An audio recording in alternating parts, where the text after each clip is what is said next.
ரப்புல் ஆலமீன் குர்ஆனிலே அவனை பற்றி சொல்கிறான், வஇதா சஅலக இபாதி அன்னி, நபியே என்னை பற்றி என் அடியார்கள் உம்மிடத்திலே கேட்டால். இப்படி நபி இடத்திலே கேட்பவர்களுக்கு அல்லாஹ் குர்ஆனிலே பல இடங்களில் பதில் சொல்கிறான். நபியே ரூஹை பற்றி கேட்கிறார்கள், உயிரை பற்றி கேட்கிறார்கள், நீங்கள் சொல்லுங்கள் என்று அல்லாஹ் சொல்லுவான். நபியே மறுமையை பற்றி கேட்கிறார்கள், நீங்கள் சொல்லுங்கள் என்று அல்லாஹ் சொல்லுவான். ஆனால் அல்லாஹ் இந்த இடத்திலே கேள்வி கேட்கிறான், நபியே இந்த அடியார்கள் உம்மிடத்திலே வந்து என்னை பற்றி கேட்டால் நீங்கள் சொல்லுங்கள் என்று அல்லாஹ் சொல்வதற்கு பதிலாக அல்லாஹ்வே சொல்கிறான், நானே சொல்கிறேன் நபியே ஃபஇன்னி கரீம்.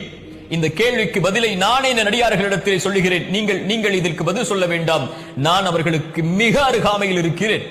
எவ்வளவு அருகாமையில்? அல்லாஹ்வுடைய தூதர் ஸல்லல்லாஹு அலைஹி வஸல்லம் ஒரு முறை நபித்தோழர்கள் அல்லாஹ்வை சப்தமிட்டு அழைத்துக் கொண்டிருக்கும் போது சொன்னார்கள், நீங்கள் காது கேட்காதவனை அழைக்கவில்லை, உங்களை விட்டு தொலைவில் இருப்பவனை அழைக்கவில்லை, நீங்கள் கேட்கக்கூடிய பார்க்கக்கூடிய உங்கள் பிடரி நரம்புக்கும் மிக சமீபத்தில் இருக்கக்கூடிய ரப்பை அழைக்கிறீர்கள். கண்ணியத்தோடு சப்தம் இல்லாமல்